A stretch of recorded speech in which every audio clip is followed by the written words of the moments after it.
Early Saturday morning, I drove my '63 Volvo onto the eastbound ferry, which took 90 minutes to go from San Juan Island to Anacortes, on the mainland. From there, it was a 2-hour drive to Seattle. The evening before, when I had told my parents about Jack's golf invitation, and about how Jack wanted to talk about my future, my mom had given my dad an "I told you so" look. "See," she'd said, "Jack hasn't given up on him. Just because the baseball didn't work out, Jack Trant is not going to leave Dean high and dry." Then Mom had turned to me. "Who's this Dick Drago?" I shrugged. "No idea."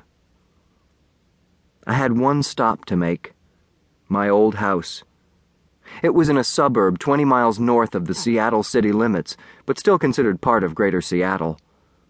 I drove through the old neighborhood and pulled up in front of my house. I sat looking at it, with the motor idling. A tricycle had been left in the driveway, and a toy fire engine on the first step of the porch. The lawn needed a mow. I looked up at my old bedroom window, not sure what I hoped to see. My ghost, maybe. The ghost of that Dean Duffy who used to stand at his bedroom window, fingering and fingering the seams of a baseball, pounding the ball repeatedly into his glove. I'd had an unhittable fastball and a natural batting swing from the time I was 7 years old. That was the year Jack Trant had taken me to my first Little League tryout. When the coaches saw my physical size and throwing speed, they weren't about to let me pitch to 7-year-olds. They made me turn out with the 10-year-olds. I had met Jack a few months before that. His son Van and I were in the same first-grade class, and I had gone over to Van's house a few times. Also, Jack had been a member of the Nimbus Creek Golf and Country Club for almost as long as my dad had worked there, and they knew each other well.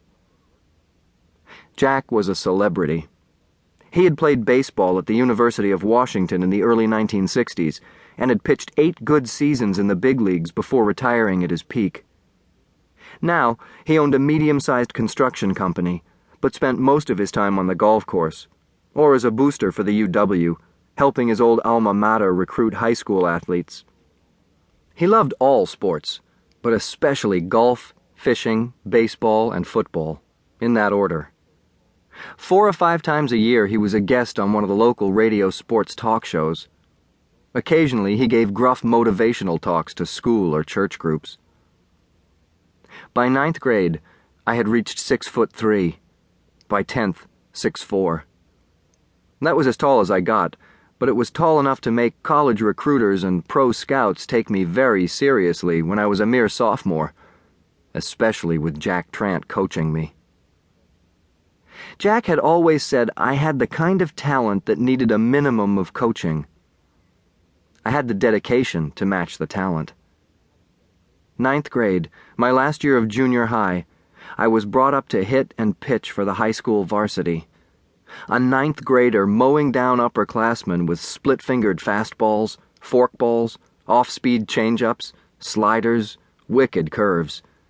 Then, stepping up to the plate and slugging the ball to all fields. My sophomore year, Jack arranged for the University of Washington to give me a card that was like a key to the campus. It was purple with a gold R on it that stood for recruit. What a huge part of my life that card was for a year or so. I still carry it around in my wallet, even though it expired a long time ago. Spring of my sophomore year, the major leagues came to see me. The scouts sat in the bleachers, taking notes. I always knew when they were there. That spring, I struck out 10 batters per game, hit .587, was the only sophomore in the state chosen to the Seattle Times High School All-State team.